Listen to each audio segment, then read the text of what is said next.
हाल सीधी तस्वीरें इस वक्त आपको दिखा रहे हैं कार्यक्रम स्थल से। और कार्यक्रम स्थल पर इस वक्त प्रधानमंत्री नरेंद्र मोदी पहुंच चुके हैं, जहां पर अब से कुछ ही देर में उनको अवार्ड से नवाजा जाएगा। लोकमान्य तिलक राष्ट्रीय पुरस्कार समारोह में उपस्थित आदरणीय प्रधानमंत्री जी नरेंद्र मोदी जी, आपका मैं विनोद सातो विनम्रता पूर्वक स्वागत करता हूं।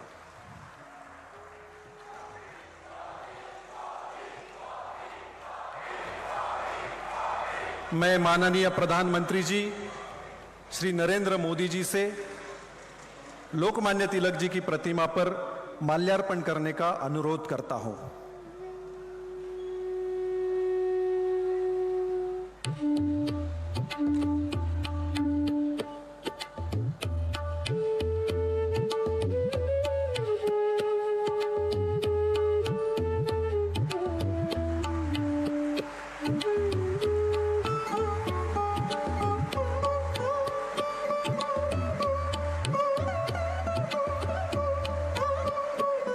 धन्यवाद। लोकमान्य तिलक स्मारक ट्रस्ट के अध्यक्ष डॉक्टर दीपक तिलक जी से विनम्र निवेदन है कि वे सम्माननीय प्रधानमंत्री जी का लोकमान्य तिलक जी ने लिखा हुआ श्रीमद् भगवत गीता रहस्य का गुजराती भाषा में किया हुआ अनुवादित ग्रंथ भेंट देकर स्वागत करें।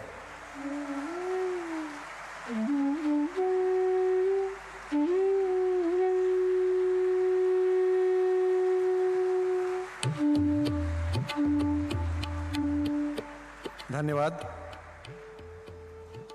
इस प्रोग्राम की परंपरा अनुसार इस शुभ अवसर पर श्री ऋषिकेश बड़वे लोकमान्य स्तवन प्रस्तुत करेंगे। श्री ऋषिकेश बड़वे।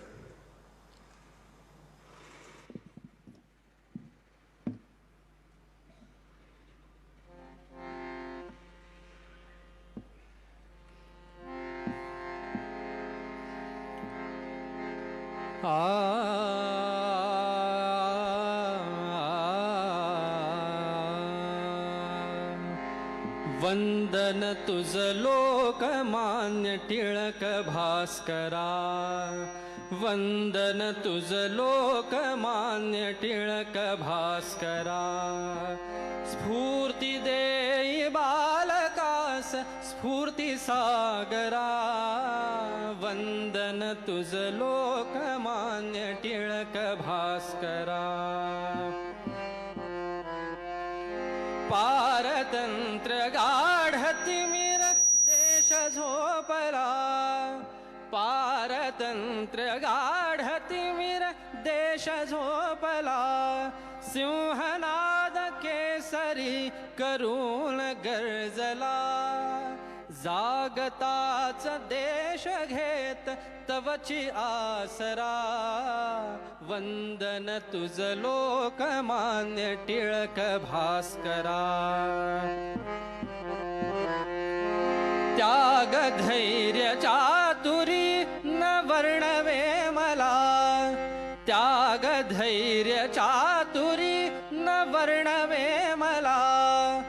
बुद्धी वैभवास बघून लोक मोहला, शुद्ध चरित तूच राजकारणी खरा।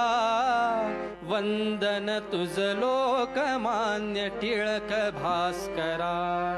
स्वराज्य जन्मसिद्ध हक्क आमुचा असे, स्वराज्य जन्मसिद्ध हक्क आमुचा असे। इंग्रजास सांगताच लागले पिसे, साहिल्या अनेक यातना धुरंधरा। वंदन तुझ लोकमान्य टिळक भास्करा। गीतेचे ते रहस्य स्पष्ट उकलले, गीतेचे ते रहस्य स्पष्ट उकलले। आर्यांचे मूळ स्थान तूच शोधिले, धन्य महाराष्ट्र जा सुपुत्र तू खरा वंदन तुझ लोकमान्य टिळक भास्करा. स्फूर्ती देय बालकास स्फूर्ती सागरा. वंदन तुझ लोकमान्य टिळक भास्करा. टिळक भास्करा. टिळक भास्करा. वंदन तुझ लोकमान्य तिलक भास्करा. अब मैं लोकमान्य तिलक स्मारक ट्रस्ट के सम्माननीय अध्यक्ष डॉक्टर दीपक तिलक जी से निवेदन करता हूं कि आप कार्यक्रम की प्रस्तावना करें. डॉक्टर दीपक तिलक.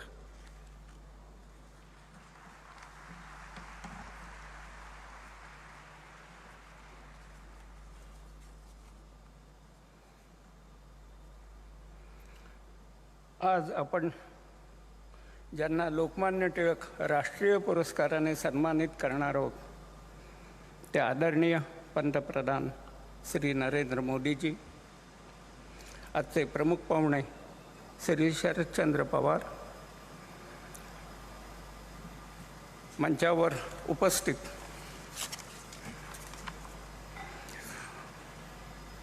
महामहिम राज्यपाल श्री रमेश बैस, महाराष्ट्राचे मुख्यमंत्री श्री एकनाथराव शिंदे, महाराष्ट्राचे उपमुख्यमंत्री श्री देवेंद्र फडणवीस आणि श्री अजित पवार, माझे सहकारी विश्वस्त श्री सुशीलकुमार शिंदे, डॉक्टर रोहित टिळक, टिळक विद्यापीठाच्या कुलगुरू डॉक्टर गीताली टिळक, डॉक्टर प्रणती टिळक, श्री रामचंद्र नामदोशी, श्रीमती सरिता साठे, तसेच सभागृहात उपस्थित असलेले सर्व मान्यवर आणि टिळकप्रेमी बंधू भगिनींनो, मी स्वराज्य संघातर्फे आपणा सर्वांचे स्वागत करतो. आज 1 ऑगस्ट लोकमान्य टिळकांची 103वी पुण्यतिथी. या पुण्यतिथीच्या निमित्ताने लोकमान्य टिळकांच्या चरणी श्रद्धांजली अर्पण करण्याकरता आपण सारे उपस्थित आहोत. या निमित्ताने टिळक विचारांची, कृतीची व किंवा त्यागाची एखादी तरी घटना आत्मसात करून आपल्या आचरणात आणण्याकरता आपण प्रयत्नशील राहतो. सर्वप्रथम टिळक स्मारक ट्रस्ट, केसरी मराठा ट्रस्ट, टिळक महाराष्ट्र विद्यापीठ, टिळक पुण्यतिथी मंडळ आणि तसेच टिळक परिवारातर्फे मी लोकमान्य टिळकांच्या चरणी आदरांजली वाहतो. लोकमान्य टिळकांच्या व्यक्तिमत्वास अनेक पैलू आहेत. स्वराज्याचे उद्गाते, राष्ट्रीयत्वाचे द्रष्टे, ज्योतिर्गणिताचे अभ्यासक, संशोधक, संपादक, युगप्रवर्तक, भगवद्गीतेचे भाष्यकार, भारतीय असंतोषाचे जनक अशा कितीतरी उपाधींनी टिळकांना संबोधित केले जाते. महात्मा गांधींनी तर त्यांना आधुनिक भारताचे शिल्पकार म्हणून संबोधित केले. या सगळ्या गोष्टींवर बोलण्यास वेळ नाही, पण दरवर्षी मी 1 ऑगस्टला काहीतरी नवीन सांगत असतो. आणि लोकमान्य टिळक हे पहिले हिंदुस्थानचे नेते होते हे मी अगोदर सांगितलेलं आहे. परंतु त्याही पेक्षा अजून एक महत्त्वाची गोष्ट आहे की लोकमान्य टिळक हे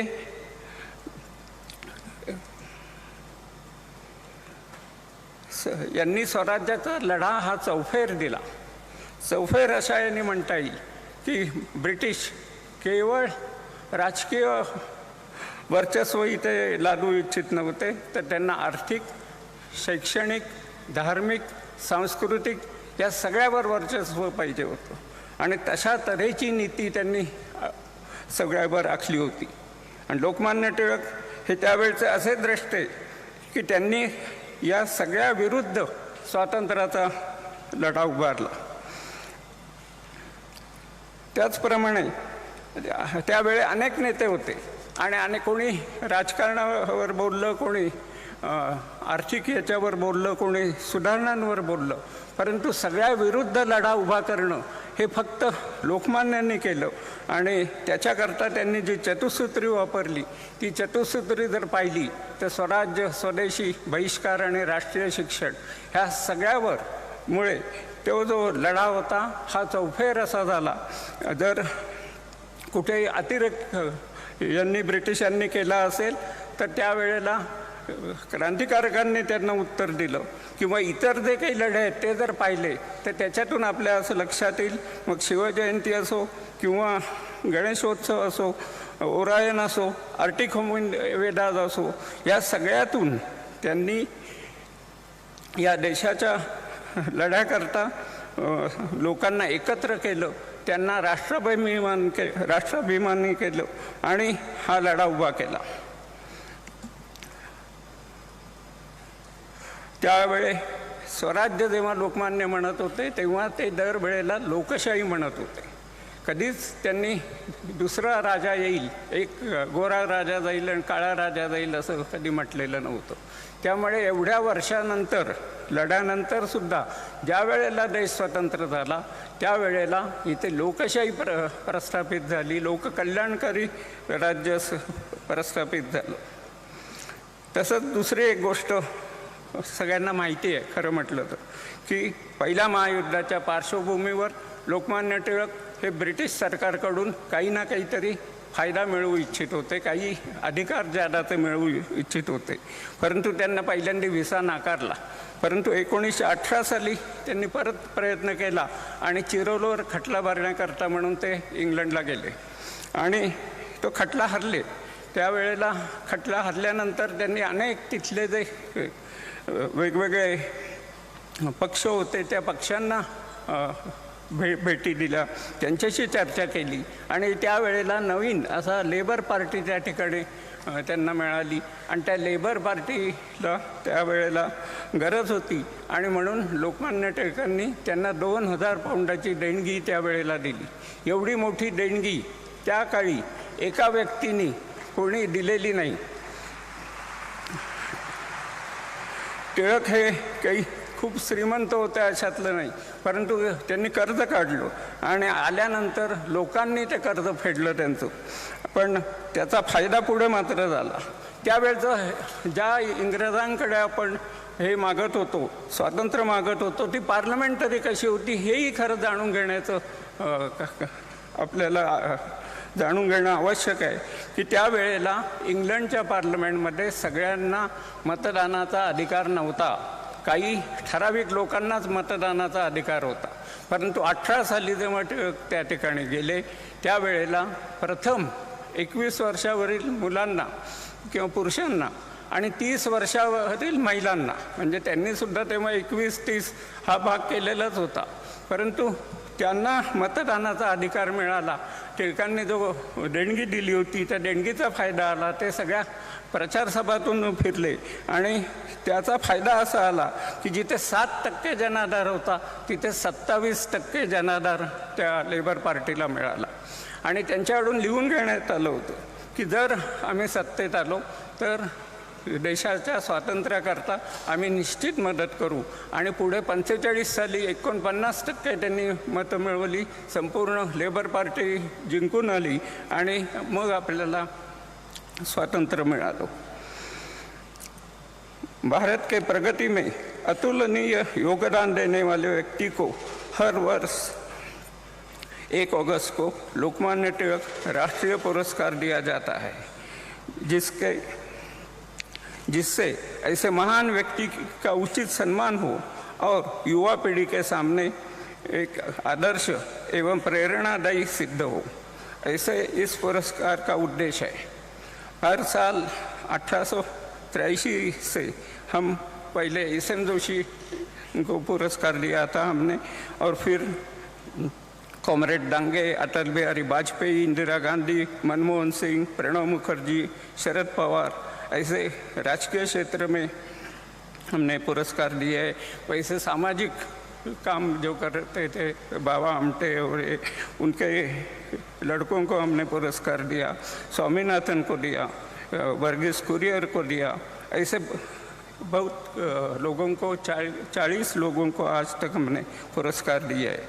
इस बार सब विश्वस्त पुरस्कार के लिए चर्चा करने के लिए इकट्ठा हुए तो हमारे सामने एक ही नाम आया, आदरणीय श्री नरेंद्र मोदी जी का.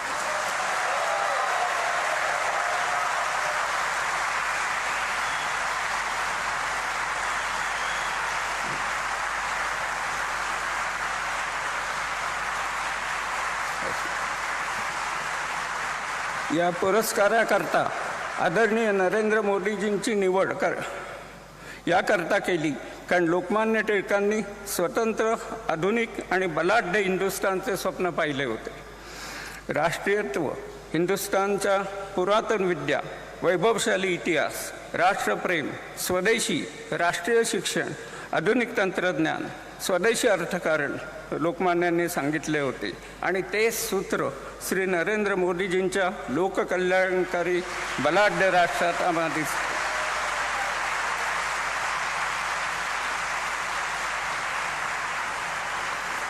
त्यातच आत्मनिर्भर भारत, मेक इन इंडिया, नवे तंत्रज्ञान, नवे शैक्षणिक धोरण हे कार्यक्रम त्यांच्या कार्यक्रमात आढळतात. आणि म्हणूनच आमची ही निवड, सर्व विश्वासाने केलेली निवड तुम्हा सर्वांना भावेल असा मला विश्वास वाटतो.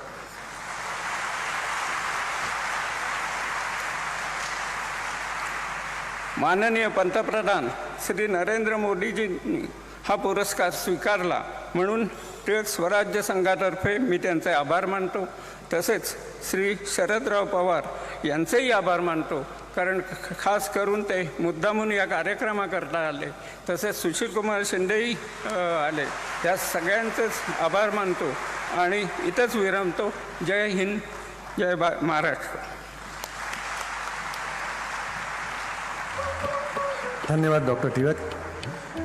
आज जिस व्यक्तित्व विशेष को लोकमान्य तिलक पुरस्कार से सम्मानित कर हम स्वयं को गौरवान्वित महसूस कर रहे हैं, उस व्यक्तित्व के योगदान के बारे में एवं उनका जीवन परिचय देने हेतु मैं डॉक्टर रोहित तिलक जी को निवेदन करता हूं. Doctor Rohit Tilak.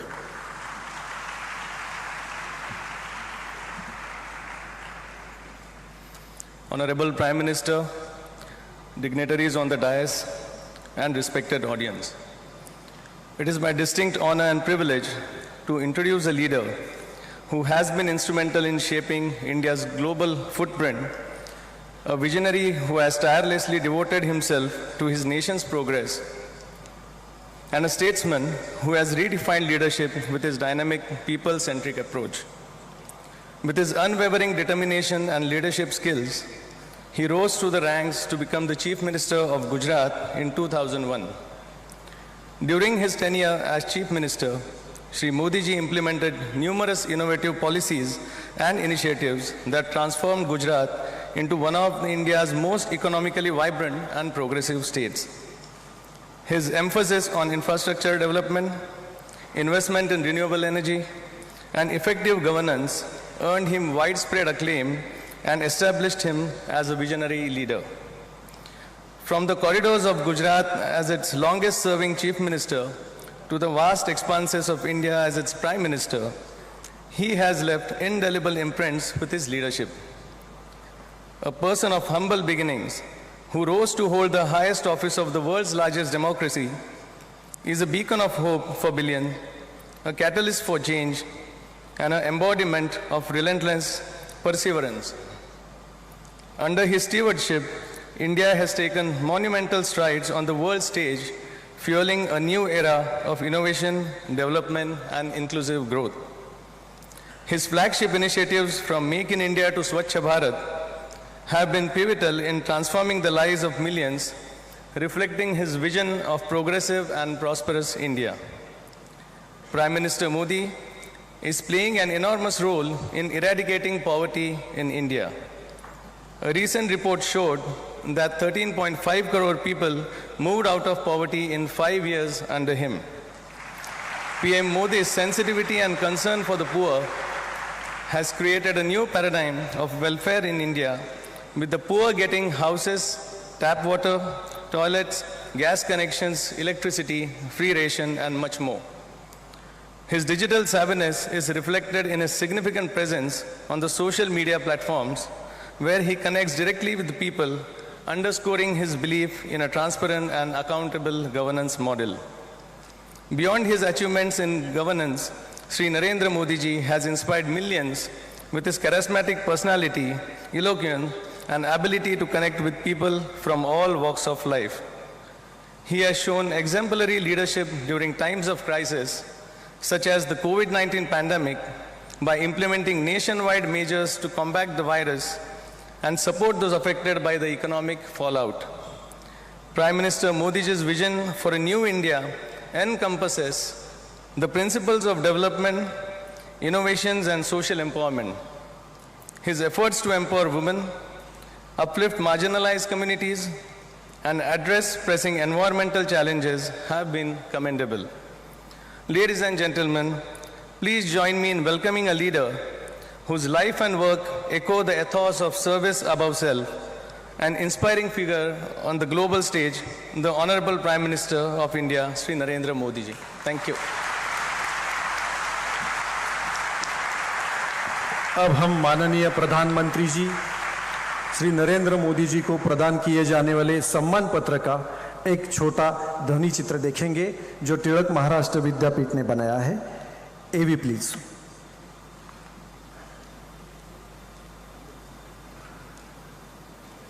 The trustees of the Lokmanya Tilak Smarak Mandir Trust are honored to bestow the Lokmanya Tilak National Award 2023 on Prime Minister Shri Narendra Modi, recognizing your exceptional service to our great nation. Your life and work echo Lokmanya Tilak's tireless efforts toward establishing a strong and prosperous India. Lokmanya Tilak's enduring call of Swarajya is my birthright is a message that resonates in your work. You have also taken this a step further by advocating for Surajya, highlighting the importance of good governance and development. Your tireless work for the welfare of the most vulnerable and marginalized sections of our society, ensuring Surajya for all, is exemplary. During India's colonial period, Lokmanya Tilak championed Swadeshi, aiming to make India an economic power. Today, you have strongly emphasized Atmanirbharta, or self-reliance, a principle that is truly the need of the hour.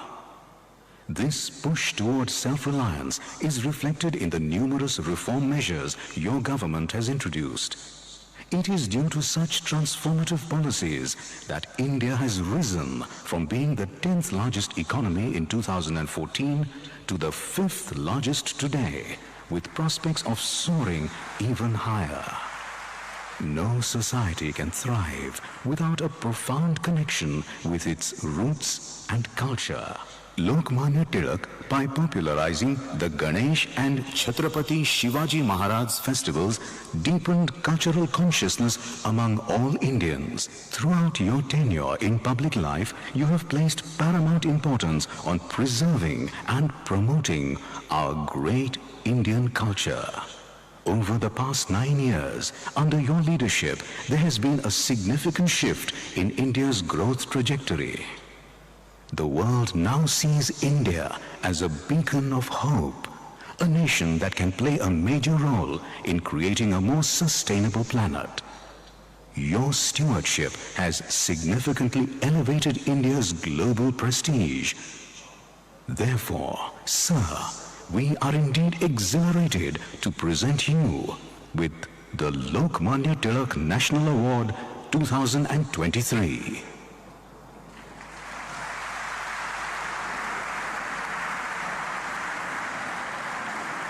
Thank you. अब मैं महाराष्ट्र राज्य के सम्माननीय मुख्यमंत्री श्री एकनाथ शिंदे जी से अनुरोध करता हूं, कृपया आप अपने विचार व्यक्त करें। मुख्यमंत्री एकनाथ जी शिंदे।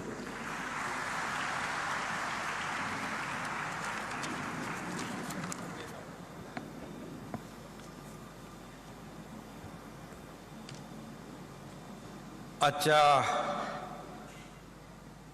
लोकमान्य टिळक राष्ट्रीय पुरस्कार सोहळ्याला उपस्थित आपले गौरवमूर्ती आणि देशाचे लोकप्रिय आणि यशस्वी प्रधानमंत्री आदरणीय नरेंद्र मोदी साहेब, माजी केंद्रीय मंत्री आणि ज्येष्ठ नेते शरद पवार साहेब, सुशील कुमार शिंदे साहेब, राज्याचे लोकप्रिय उपमुख्यमंत्री देवेंद्र फडणवीसजी, दुसरे आपले उपमुख्यमंत्री अजितदादा पवारजी, टिळक स्मारक ट्रस्टचे आदरणीय दीपक टिळकजी, रोहित टिळकजी, डॉक्टर गीताली टिळक, डॉक्टर प्रणिती टिळक, उपस्थित सर्व मान्यवर आणि उपस्थित सर्व बंधू भगिनी आणि पत्रकार मित्रांनो, भारतीय स्वातंत्र्य चळवळीचे जनक आणि बहुमुखी प्रतिभावंत लोकमान्य बाळ गंगाधर टिळक यांना मी त्यांच्या पुण्यतिथीनिमित्त सर्वप्रथम विनम्र अभिवादन करतो. ज्यांनी दिलेल्या लढ्यामुळे आपण स्वातंत्र्याचा सूर्य पाहिला, त्यात लोकमान्य टिळक हे नाव अग्रणी होतं, हे मला आपल्याला सांगण्याची आवश्यकता नाही. लोकमान्य टिळक हे प्रखर देशभक्त, राष्ट्रभक्त होते. ब्रिटिशांविरोधात लढताना त्यांच्या शब्दांना कमालीची धार येत असे. अशा लोकमान्य टिळक यांच्या नावाचा पुरस्कार आदरणीय मोदी साहेबांना, आपल्या लोकप्रिय प्रधानमंत्री महोदयांना मिळणार आहे. त्याबद्दल मी मोदीजींचं आपल्या सगळ्यांच्या वतीने, महाराष्ट्राच्या वतीने मनापासून अभिनंदन करतो. हा पुरस्कार स्वर्गीय इंदिरा गांधी, अटलजी, प्रणव मुखर्जी, बाळासाहेब देवरतजी, मनमोहन सिंगजी असं अनेक शास्त्रज्ञ, उद्योजक, संशोधक ज्यांनी समाजामध्ये चांगलं काम केलं, त्या लोकांचा आजवर या पुरस्काराने सन्मान झालेला आहे. व्यासपीठावर बसलेल्या आदरणीय पवार साहेबांना देखील हा पुरस्कार या संस्थेने दिलेला आहे. आणि म्हणून वर्ल्ड लीडर, जागतिक नेता म्हणून नावलौकिक कमावलेल्या मोदीजी यांची यंदाच्या पुरस्कारासाठी टिळक प्रतिष्ठान स्मारक ट्रस्टने निवड केली. त्याबद्दल टिळक ट्रस्टला देखील मनापासून मी धन्यवाद देतो, त्यांचेही आभार मानतो. लोकमान्य टिळक हे सामान्य माणसाच्या मनातली भावना अचूक ओळखायचे आणि आजच्या काळात समाजाच्या सामान्य माणसाचं मन ओळखणारे आपले आदरणीय पंतप्रधान मोदीजी हे राष्ट्रीय स्तरावरील नेते ठरलेले आहेत. मी त्यांचं पुनश्च अभिनंदन करतो. शिक्षक, वकील, समाजसेवक, स्वातंत्र्य सैनिक असलेले लोकमान्य टिळक हे बहुआयामी नेतृत्व, इतिहास, संस्कृत, खगोलशास्त्र आणि गणित या विषयात त्यांचं प्रावीण्य होतं. मगाशी प्रास्ताविकामध्ये देखील सांगितलं. ते आपल्या कर्तृत्वाने लोकमान्य झाले होते. आणि आदरणीय मोदीजींनी देखील गेल्या 9 वर्षामध्ये आपल्या देशासाठी केलेल्या कामांना लोकमान्यता मिळालेली आहे. टिळकांनी स्वराज्यासाठी लढा दिला, पण स्वातंत्र्यानंतर स्वराज्याचे सुराज्यात रूपांतर करण्यामध्ये आपल्याला किती यश आलेलं आहे हे आपल्या सगळ्यांना माहिती आहे.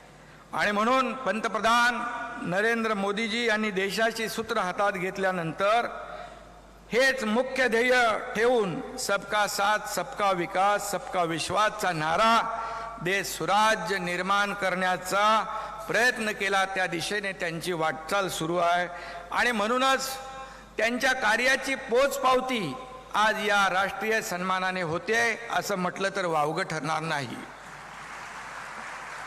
आज परदेशामध्ये देखील आपण जातो, तिकडे देखील पाहतो आदरणीय मोदीजींचं नाव सन्मानाने घेतलं जातं. फ्रांस और अरब देशों ने भी हमारे आदरणीय प्रधानमंत्री जी को सर्वोच्च सम्मान दिया है. ये हमारे लिए बहुत बड़ी गौरव की बात है. विभिन्न देशों के प्रधानमंत्री, राष्ट्रपति उनके कितना सम्मान करते हैं हमने देखा है. उनका ऑटोग्राफ लेते हैं, कोई बॉस कहते हैं, कोई उन्हें प्यार आदर से गले लगाता है तो कोई झुककर प्रणाम करता है। अमेरिका के राष्ट्रपति जब उन्हें यू आर ग्लोबली पावरफुल कहते हैं तो हमारे देशवासियों का सीना अभिमान से गर्व से फूल जाता है।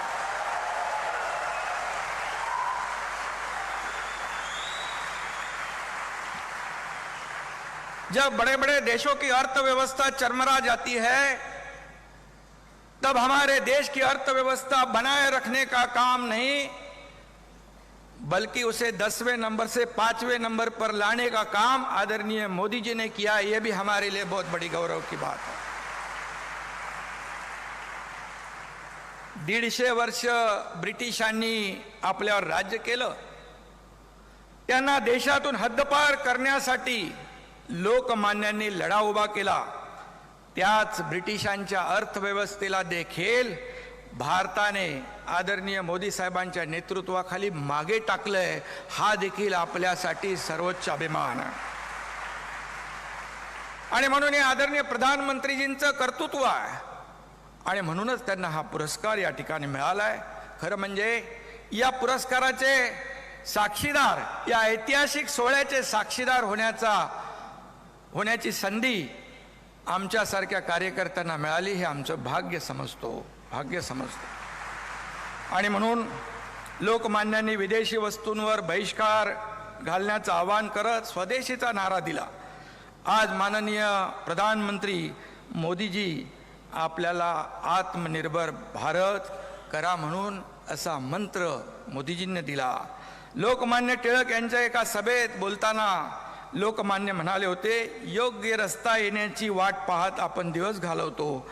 आपल्याला याचा विसर पडतो की रस्ते हे वाट बघण्यासाठी नसतात तर चालण्यासाठी असतात। आणि मोदीजींनी लोकमान्य टिळकांचा हाच उपदेश आत्मसात केलाय आणि त्याचा अंमल करण्याचा, त्याची अंमलबजावणी करण्याचं काम ते या ठिकाणी करतात।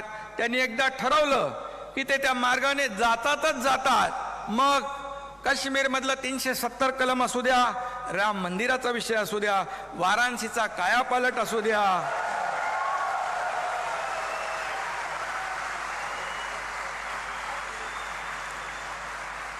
अथवा देशातली गरिबांच्या कल्याणाचा आणि सर्वांगीण विकासाचा विषय असू द्या।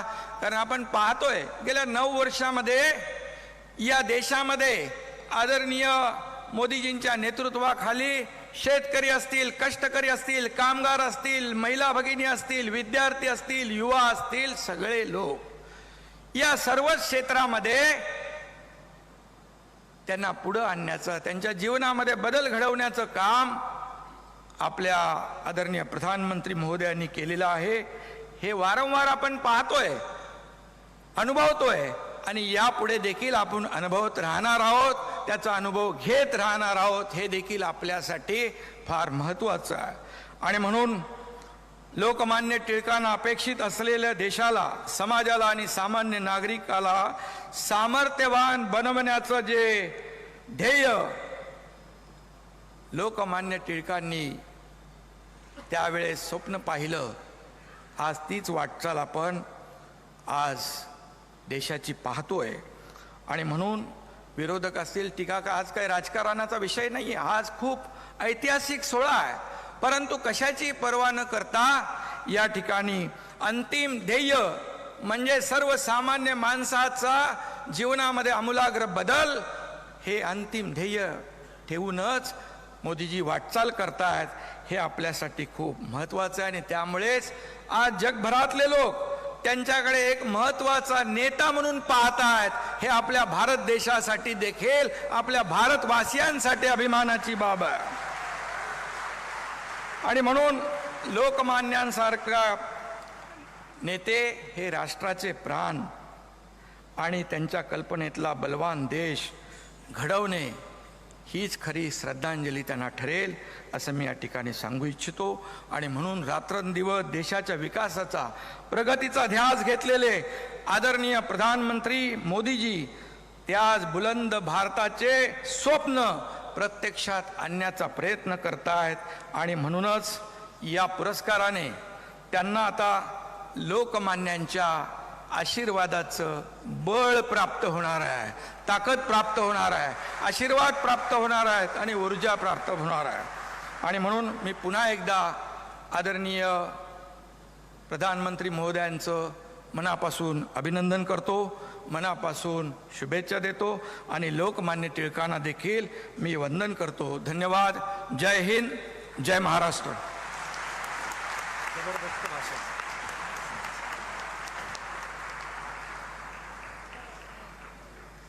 लोकमान्य टिळक स्मारक ट्रस्टचे शुभचिंतक आदरणीय शरद पवार साहेब.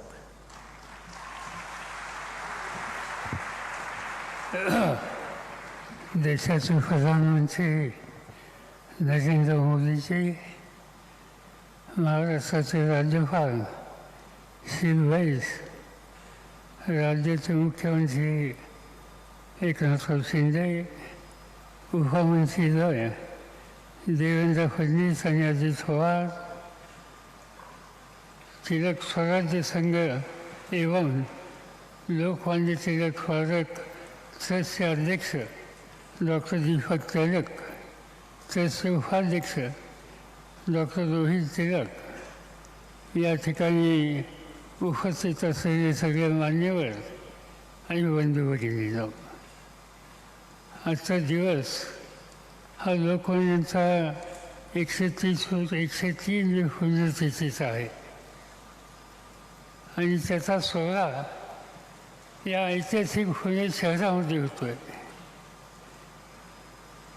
मैं प्रधानमंत्री जी को कहना चाहता हूँ कि देश में पुणे शहर का एक अलग महत्व है. छत्रपति शिवाजी महाराज और इनका इतिहास पूरी दुनिया जानती है. शिवाजी महाराज का जन्म इसी जिले में शिवनेरी के किले में हुआ और इसी पुणे शहर के लाल महल में उनका बचपन उन्होंने गुजारा. यहाँ उन्होंने हिंदवी स्वराज्य के निर्माण किए. या देशामध्ये अनेक राजे राजवाडे होऊन गेले. त्यांचं राज्य, त्यांचं संस्थान त्यांच्या नावाने ओळखलं जायचं. मग कुठं देवगिरींचं यादवांचं संस्थान असेल, कुठं मोगलांचं दिल्लीचं संस्थान असेल, अनेकांचे संस्थानं या देशात होऊन गेली. पण शिवछत्रपतींचं काम हे का वेगळ्या दिशेवर झालं. त्यांनी राज्य उभं केलं, पण ते भोसल्यांचं राज्य नव्हतं. ते हिंदवी स्वराज्य होतं, ते रयतेचं राज्य होतं आणि ते रयतेचं राज्य प्रस्थापित करण्याच्या संबंधीचं काम या पुणे शहरामध्ये झालं. हा पुण्याचा एक गौरवशाली इतिहासाचा भाग आहे. अलीकडच्या काळामध्ये या देशानं आणि या देशाच्या जवानानं देशाचं रक्षण करण्याच्यासाठी एक प्रकारचा सर्जिकल स्ट्राईक केलेला होता. सर्जिकल स्ट्राईकची चर्चा आत्ता होते, पण लाल महालामध्ये शाहिस्तेखांनी ताबा घेण्याचा प्रयत्न केल्याच्या नंतर या देशाचा पहिला सर्जिकल स्ट्राईक हा शिवछत्रपतींच्या काळामध्ये झाला. ही गोष्ट आपण कधी विसरू शकत नाही आहे. अनेक गोष्टी या ठिकाणी सांगता येतील. आपण लोकमान्यांचं स्मरण करण्याच्यासाठी आलो. 1865 मध्ये लोकमान्यांचे वडील गंगाधर यांनी रत्नागिरी सोडली आणि पुण्यामध्ये त्यांचं आगमन झालं. पुण्यामध्ये आगमन झाल्याच्या नंतर ते नुसतं आगमन नव्हतं, ती एक प्रकारची चिंगारी होती. संपूर्ण स्वराज्य स्थापन करण्याच्या संबंधीची ती मशाल बनलेली होती. आणि त्या कालखंडामध्ये लोकमान्यांचा सुरुवातीचा काळ या पुणे शहरामध्ये गेला. त्यांचं एकंदर लक्ष सगळ्या परिस्थितीवर होतं. आणि ते असताना ब्रिटिशांच्या गुलामगिरीतून बाहेर पडायचं असेल तर सामान्य माणसाला जागृत केलं पाहिजे. आणि त्यासाठी एक जबरदस्त अशा प्रकारचं शस्त्र याची निर्मिती करण्याची आवश्यकता आहे. आणि ते शस्त्र म्हणजे पत्रकारिता. तिलकजीने 25 साल की उम्र में मराठी भाषा में केसरी अखबार और अंग्रेजी में मराठा साप्ताहिक शुरू किया और इन पत्रों के माध्यम से अंग्रेज़ों के खिलाफ उन्होंने कड़ा प्रहार किया. केसरी का मतलब सिंह या शेर है. केसरी और मराठा द्वारा टिळकाजींनी एकंदर या देशाच्या परकीय लोकांच्यावर प्रचंड प्रहार केले आणि एक प्रकारची लोकजागृती करण्याच्या संबंधीचं काम त्यांच्या त्या काळामध्ये त्यांनी केलं होतं. ते नेहमी म्हणत असत पत्रकारिता याच्यावर कुणाचा दबाव असता कामा नये. त्या दबावातून पत्रकारिता मुक्त झाली पाहिजे आणि ती भूमिका त्यांनी सातत्यानं पाळली केली. 1885 साली भारतीय राष्ट्रीय काँग्रेसचा जन्म झाला, गठन झाला. याच पुणे शहरामध्ये झाला. त्या काळामध्ये पहिलं अधिवेशन या पुणे शहरात होणार होतं, परंतु फ्लेगची साथ या ठिकाणी आली आणि त्यामुळं हे अधिवेशन मुंबईच्या गावाला या टँकवर दिलं गेलं, ज्याला ऑगस्ट क्रांती मैदान म्हणून आज त्या ठिकाणी ओळखलं जातं. त्या काळामध्ये एकंदर 2 प्रकारचे नेते त्या संघटनेमध्ये होते. ज्यांना मवाळ म्हणून ओळखलं जायचं आणि जहाल म्हणून ओळखलं जायचं. आणि या जहालांचं प्रतिनिधित्व हे लोकमान्यांनी केलेलं होतं. लोकमान्यांनी स्वराज्यवादा जन्मसिद्ध अधिकार आहे आणि तो मी घेतल्याशिवाय स्वस्त बसणार नाही, ही भूमिका जनमानसाच्या समोर मांडली. स्वदेशी, बहिष्कार, राष्ट्रीय शिक्षण ही त्रिसूत्री आणि त्याच्या माध्यमातून संपूर्ण स्वराज्याचं आंदोलन हे त्यांच्या काळामध्ये मांडलेलं होतं. ज्याचा उल्लेख आधीच्या वक्त्यांनी केला. गणेश उत्सव असेल, शिवजयंती असेल, या सगळ्यामध्ये लोकमान्यांचं योगदान हे फार मोठं होतं. आणि त्या माध्यमातून एक नवीन इतिहास तयार करण्याचं काम त्यांनी केलं. त्या कालखंडामध्ये 2 युगं होती. एक टिळक युग आणि दुसरं महात्मा गांधींचं गांधी युग. या ठिकाणी या दोघांचं जे योगदान आहे ते आम्ही कधी विसरू शकत नाही. आणि या देशाच्या नव्या पिढीला या कर्तृत्वान दृष्टीच्या नेत्यांचा आदर्श हा अखंडपणानं प्रेरणा देईल याची मला खात्री आहे. आणि या पार्श्वभूमीवर टिळक पुरस्कार याला एक आगळं वेगळं अशा प्रकारचं महत्त्व आहे.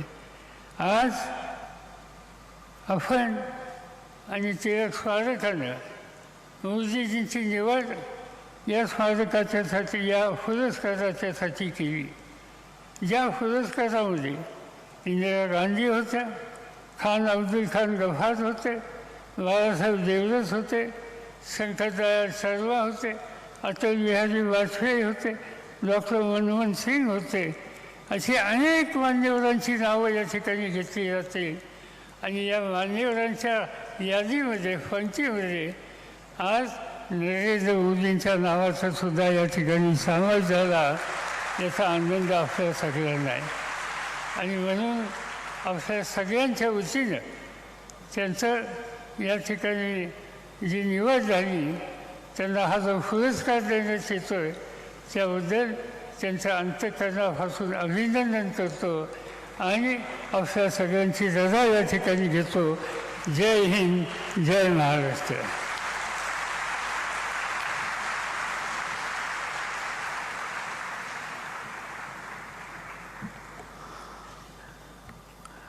आता तो मंगल क्षण आलेला आहे. मैं डॉक्टर दीपक टिळक जी से निवेदन करता हूं कि 41वां लोकमान्य टिळक राष्ट्रीय पुरस्कार भारत के सम्माननीय प्रधानमंत्री श्री नरेंद्र मोदी जी को प्रदान करे. लोकमान्य टिळक वापरत असत असेच उपरणे, जे उपरणं लोकमान्य टिळक वापरत असत तशाच पद्धतीचं खास उपरणं बनवून घेतलेलं आहे आदरणीय पंतप्रधानजींसाठी.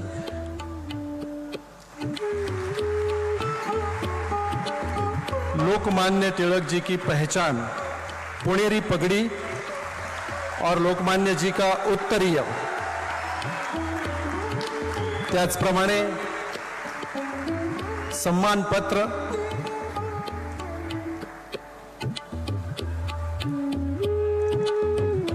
आणि एक विशिष्ट अशी बनवलेली ट्रॉफी, ज्या ट्रॉफीमध्ये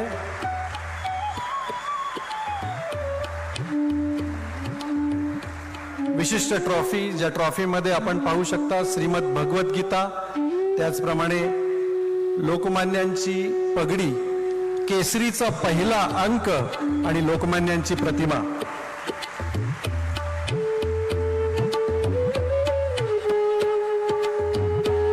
एक विशेष बात है इस समारोह की 1 लाख रुपए की धनराशि दी जाती है, जी आदरणीय पंतप्रधान मोदीजींच्या सूचनेनुसार नमामि गंगे प्रोजेक्टला डोनेट करण्यात आलेली आहे.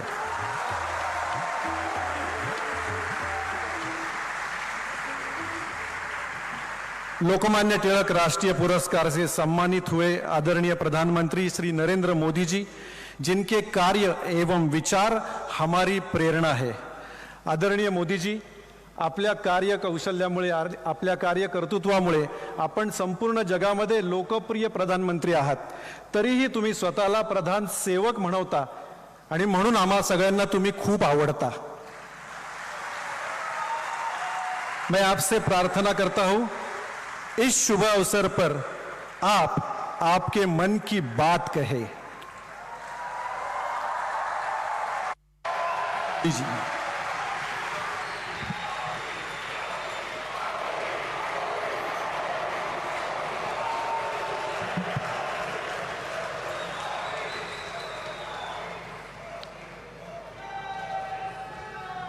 लोकमान्य टिळकांची आज 103वी पुण्यतिथी आहे.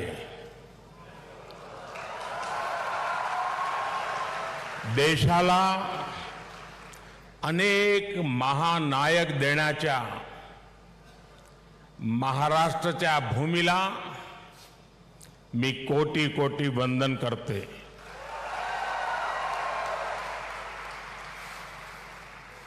कार्यक्रम में उपस्थित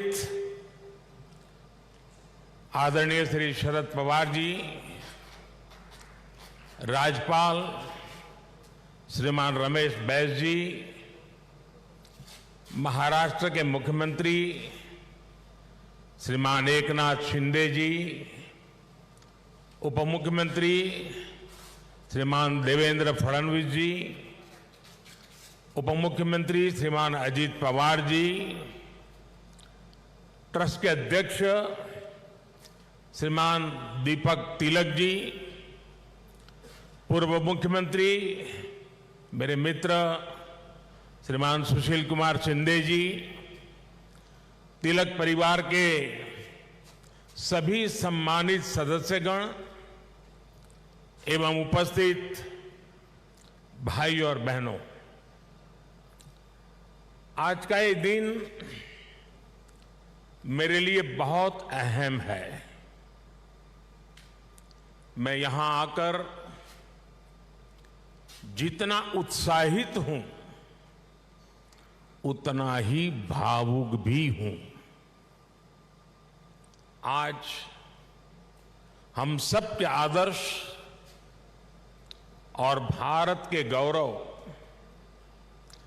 बाल गंगाधर तिलक जी की पुण्यतिथि है. साथ ही आज अन्ना भाऊ साठे जी की जन्म जयंती भी है. लोकमान्य तिलक जी तो हमारे स्वतंत्रता इतिहास के माथे के तिलक है।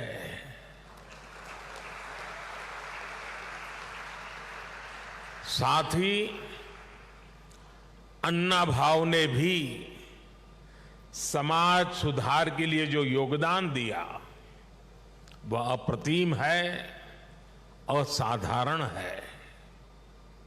मैं इन दोनों ही महापुरुषों के चरणों में श्रद्धापूर्वक नमन करता हूं। आज या महत्वाचा दिवशी मला पुण्याच्या या पावन भूमीवर महाराष्ट्राच्या धर्तीवर येण्याची संधी मिळाली, हे माझे भाग्य आहे।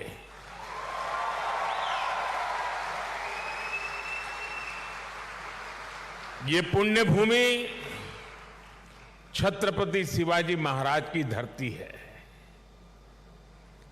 ये चाफेकर बंधुओं की पवित्र धरती है।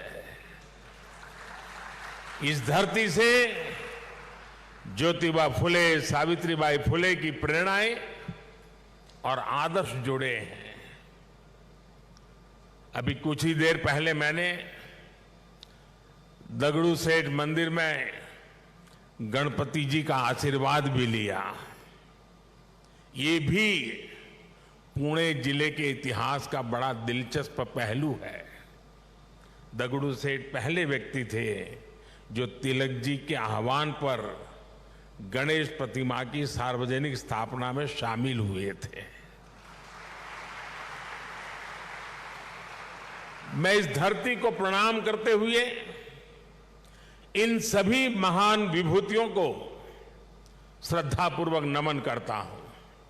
साथियों, आज पुणे में आप सबके बीच मुझे जो सम्मान मिला है, ये मेरे जीवन का एक अविस्मरणीय अनुभव है। जो जगह, जो संस्था सीधे तिलक जी से जुड़ी रही हो, उसके द्वारा लोकमान्य तिलक नेशनल अवार्ड मिलना मेरे लिए सौभाग्य की बात है। मैं इस सम्मान के लिए हिंद स्वराज संघ का और आप सभी का पूरी विनम्रता के साथ हृदय से आभार व्यक्त करता हूं। और मैं ये भी कहना चाहूंगा, अगर ऊपर ऊपर से थोड़ा नजर करें तो हमारे देश में काशी और पुणे दोनों की एक विशेष पहचान है। विद्वत्ता यहां पर चिरंजीव है, अमरत्व को प्राप्त हुई है।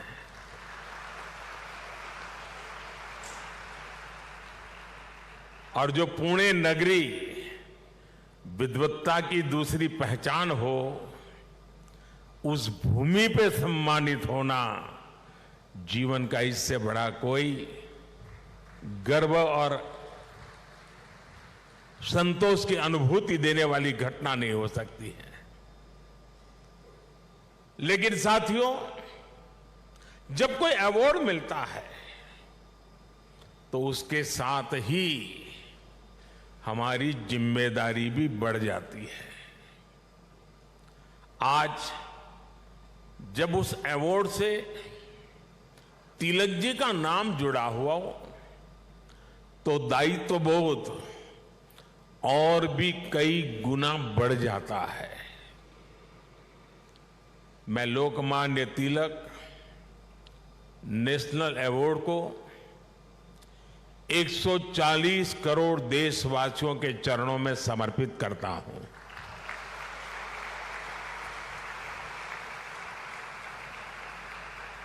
मैं देशवासियों को विश्वास भी दिलाता हूं कि उनकी सेवा में, उनकी आशाओं अपेक्षाओं की पूर्ति में कोई कोर कसर बाकी नहीं छोड़ूंगा। जिनके नाम में गंगाधर हो,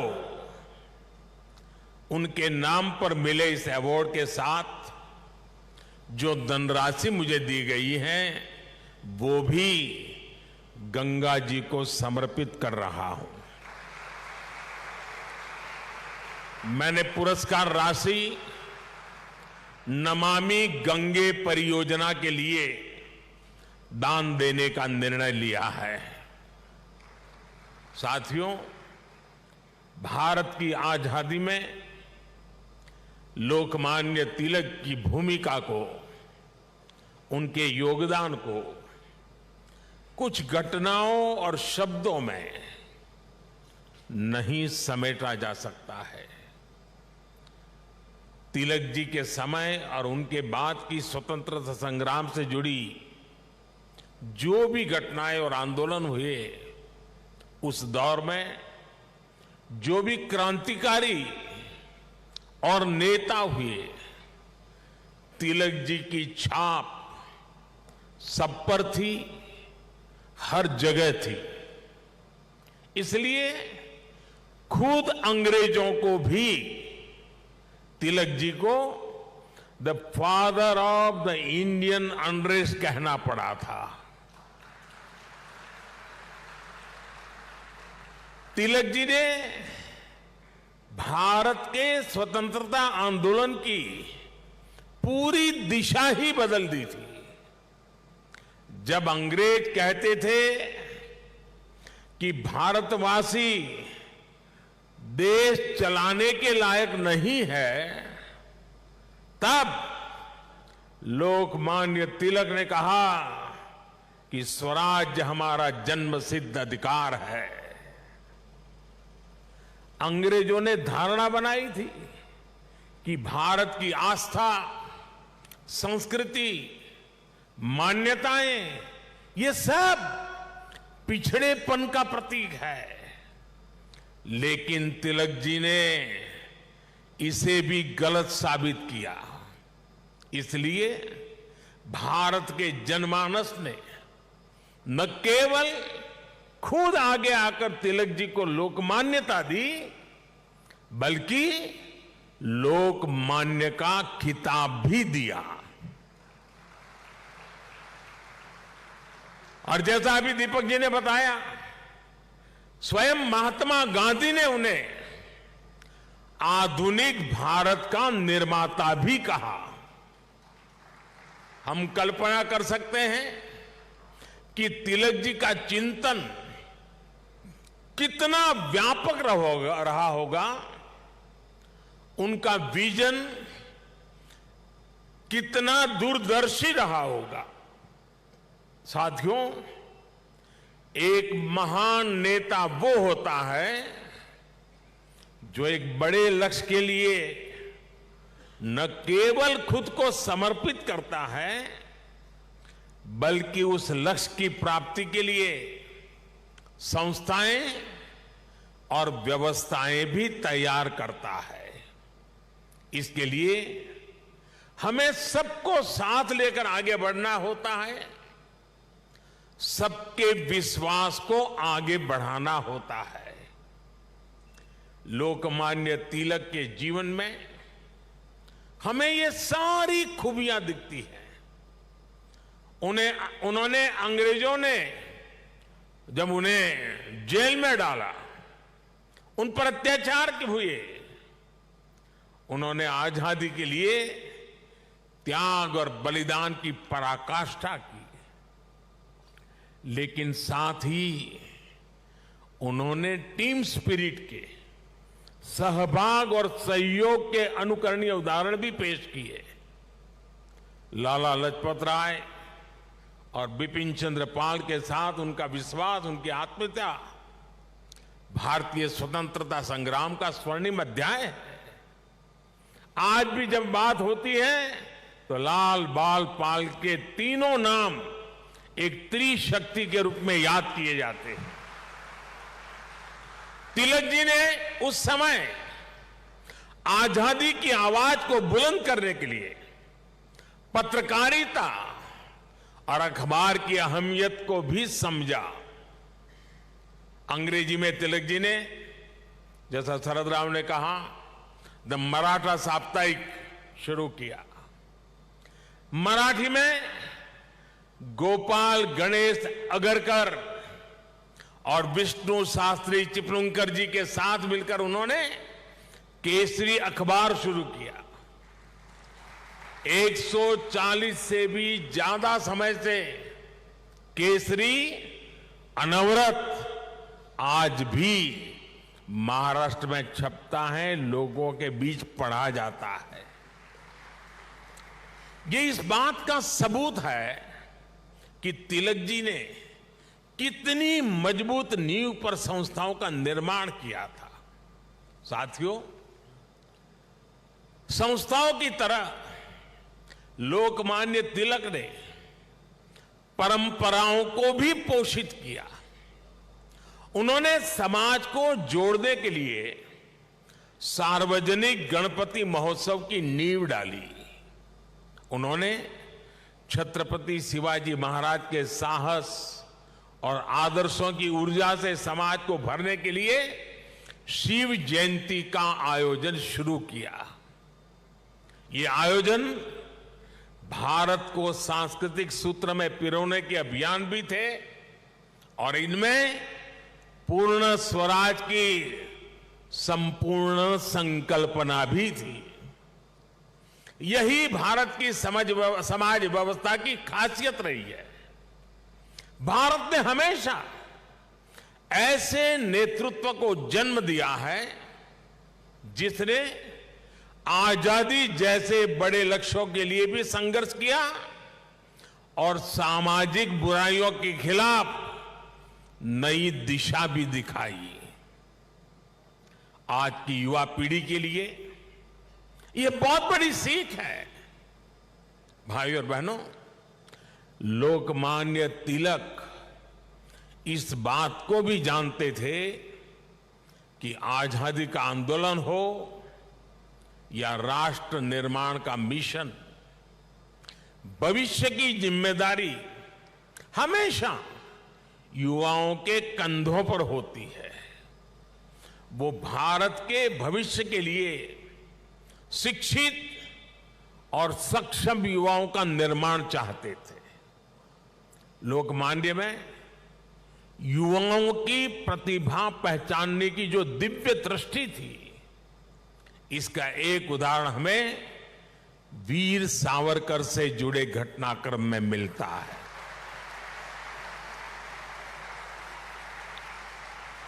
उस समय सावरकर जी युवा थे। तिलक जी ने उनकी क्षमता को पहचाना। वो चाहते थे कि सावरकर बाहर जाकर अच्छी पढ़ाई करें और वापस आकर आजादी के लिए काम करें। ब्रिटेन में श्यामजी कृष्ण वर्मा ऐसे ही युवाओं को अवसर देने के लिए 2 स्कॉलरशिप चलाते थे। एक स्कॉलरशिप का नाम था छत्रपति शिवाजी स्कॉलरशिप और दूसरी स्कॉलरशिप का नाम था महाराणा प्रताप स्कॉलरशिप। वीर सावरकर के लिए तिलक जी ने श्यामजी कृष्ण वर्मा से सिफारिश की थी। इसका लाभ लेकर वो लंदन में बैरिस्टर बन सके। ऐसे कितने ही युवाओं को तिलक जी ने तैयार किया। पुणे में new English school, Deccan education society और फर्ग्यूसन कॉलेज जैसे संस्थानों, उसकी स्थापना उनके इसी विजन का हिस्सा है। इन संस्थाओं से ऐसे कितने ही युवा निकले जिन्होंने तिलक जी के मिशन को आगे बढ़ाया, राष्ट्र निर्माण में अपनी भूमिका निभाई। व्यवस्था निर्माण से संस्था निर्माण, संस्था निर्माण से व्यक्ति निर्माण और व्यक्ति निर्माण से राष्ट्र निर्माण, ये विजन राष्ट्र के भविष्य के लिए रोड मैप की तरह होता है। इसी रोड मैप को आज देश प्रभावी ढंग से फॉलो कर रहा है। साथियों, वैसे तो तिलक जी पूरे भारत के लोकमान्य नेता है, लेकिन जैसे पुणे और महाराष्ट्र के लोगों के लिए उनका एक अलग स्थान है, वैसा ही रिश्ता गुजरात के लोगों का भी उनके साथ है। मैं आज इस विशेष अवसर पर मैं उन बातों को भी याद कर रहा हूं। स्वतंत्रता संग्राम के समय वो करीब 1.5 महीने अहमदाबाद साबरमती जेल में रहे थे। इसके बाद 1916 में तिलक जी अहमदाबाद आए और आपको जानकर के खुशी होगी, उस समय जब अंग्रेजों की पूरी तरह जुल्म चलते थे, अहमदाबाद में तिलक जी के स्वागत में और उनको सुनने के लिए उस जमाने में 40,000 से ज्यादा लोग उनका स्वागत करने के लिए आए थे। और खुशी की बात यह है कि उनको सुनने के लिए उस समय ऑडियंस में सरदार वल्लभ भाई पटेल भी थे। उनके भाषण ने सरदार साहब के मन में एक अलग ही छाप छोड़ी। बाद में सरदार पटेल अहमदाबाद नगर पालिका के प्रेसिडेंट बने, म्युनिसिपैलिटी के प्रेसिडेंट बने।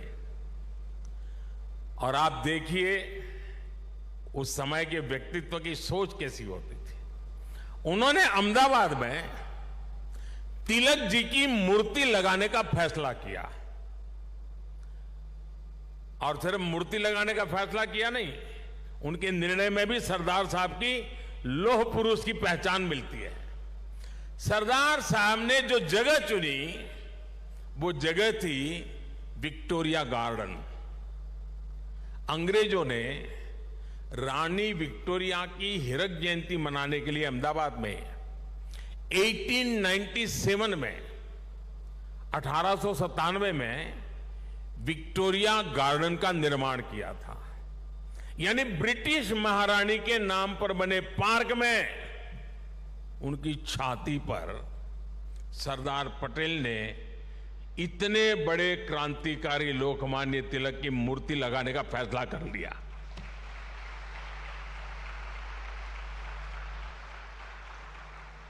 और उस समय सरदार साहब पर इसके खिलाफ कितना ही दबाव पड़ा, उन्हें रोकने की कोशिश हुई, लेकिन सरदार तो सरदार थे। सरदार ने कह दिया वो अपना पद छोड़ देना पसंद करेंगे, लेकिन मूर्ति तो वहीं पर लगेगी। और वो मूर्ति बनी और 1929 में उसका लोकार्पण महात्मा गांधी ने किया। अहमदाबाद में रहते हुए मुझे कितनी ही बार उस पवित्र स्थान पर जाने का मौका मिला है और तिलक जी की प्रतिमा के सामने सर झुकाने का अवसर मिला है। वो एक अद्भुत मूर्ति है जिसमें तिलक जी विश्राम मुद्रा में बैठे हुए हैं। ऐसा लगता है जैसे वो स्वतंत्र भारत के उज्जवल भविष्य की ओर देख रहे हैं। आप कल्पना करिए, गुलामी के दौर में भी सरदार साहब ने अपने देश के सपूत के सम्मान में पूरी अंग्रेजी हुकूमत को चुनौती दे दी थी। और आज की स्थिति देखिए, अगर आज हम किसी एक सड़क का नाम भी किसी विदेशी आक्रांता की जगह कर बदलकर भारतीय विभूति पर रखते हैं तो कुछ लोग उस पर हल्ला मचाने लग जाते हैं।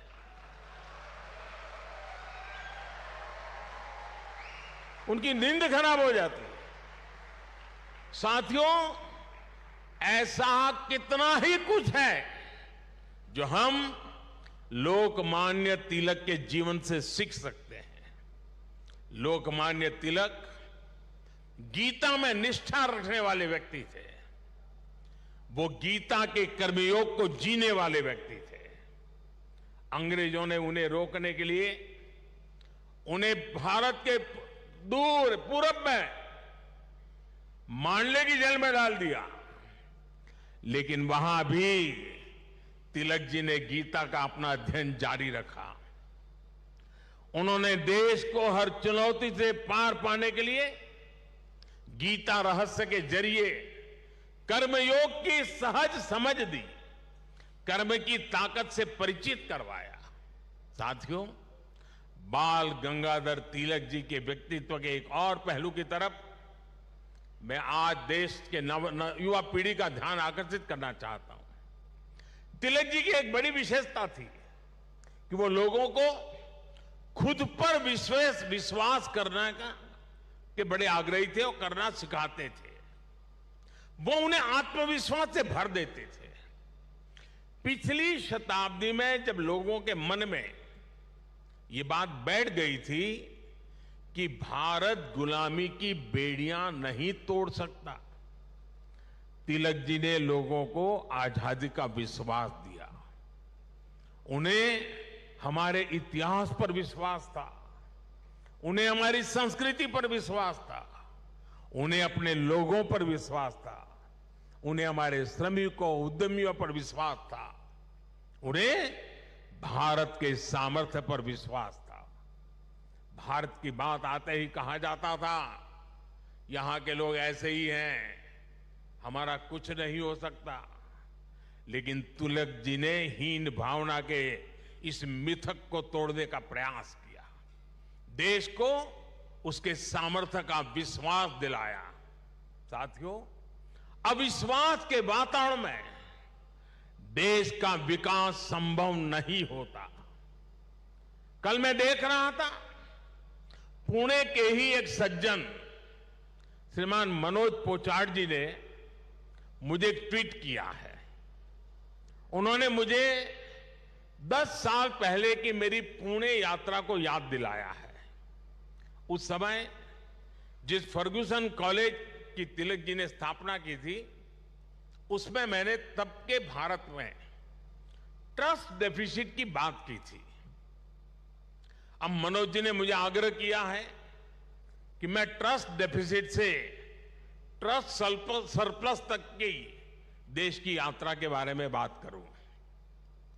मैं मनोज जी का आभार व्यक्त करूंगा कि उन्होंने इस अहम विषय को उठाया है।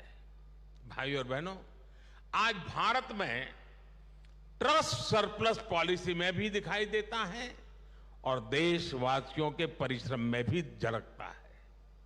बीते 9 वर्षों में भारत के लोगों ने बड़े बड़े बदलावों की नींव रखी, बड़े बड़े परिवर्तन करके दिखाए। आखिर कैसे भारत दुनिया की 5वीं सबसे बड़ी अर्थव्यवस्था बन गया? ये भारत के लोग ही हैं जिन्होंने ये करके दिखाया। आज देश हर क्षेत्र में अपने आप पर भरोसा कर रहा है और अपने नागरिकों पर भी भरोसा कर रहा है। कोरोना के संकट काल में भारत ने अपने वैज्ञानिकों पर विश्वास किया और उन्होंने मेड इन इंडिया वैक्सीन बनाकर दिखाई और पुणे ने भी उसमें बड़ी भूमिका निभाई। हम आत्मनिर्भर भारत की बात कर रहे हैं क्योंकि हमें विश्वास है कि भारत ये कर सकता है। हम देश के आम आदमी को बिना गारंटी का मुद्रा लोन दे रहे हैं क्योंकि हमें उसकी ईमानदारी पर, उसकी कर्तव्य शक्ति पर विश्वास है। पहले छोटे छोटे कामों के लिए आम लोगों को परेशान होना पड़ता था। आज ज्यादातर काम मोबाइल पर एक क्लिक पर हो रहे हैं। कागजों को अटैच करने के लिए आपके अपने हस्ताक्षर पर भी आज सरकार विश्वास कर रही है। इससे देश में एक अलग माहौल बन रहा है, एक सकारात्मक वातावरण तैयार हो रहा है और हम देख रहे हैं कि विश्वास से भरे हुए देश के लोग देश के विकास के लिए कैसे खुद आगे बढ़कर काम कर रहे हैं। स्वच्छ भारत आंदोलन को इस जन विश्वास ने ही जन आंदोलन में बदला। बेटी बचाओ बेटी पढ़ाओ अभियान को इस जन विश्वास ने ही जन आंदोलन में बदला। लाल किले से मेरी एक पुकार पर कि जो सक्षम हैं उन्हें गैस सब्सिडी छोड़नी चाहिए, लाखों लोगों ने गैस सब्सिडी छोड़ दी थी। कुछ समय पहले ही कई देशों का एक सर्वे हुआ था। इस सर्वे में सामने आया कि जिस देश के नागरिकों को अपनी सरकार में सबसे ज्यादा विश्वास है, उस सर्वे ने बताया उस देश का नाम भारत है। ये बदलता हुआ जनमानस, ये बढ़ता हुआ जनविश्वास भारत के जन जन की प्रगति का माध्यम बन रहा है। साथियों, आज आजादी के 75 वर्ष बाद देश अपने अमृतकाल को कर्तव्य काल के रूप में देख रहा है। हम देशवासी अपने अपने स्तर से देश के सपनों और संकल्पों को ध्यान में रखकर काम कर रहे हैं।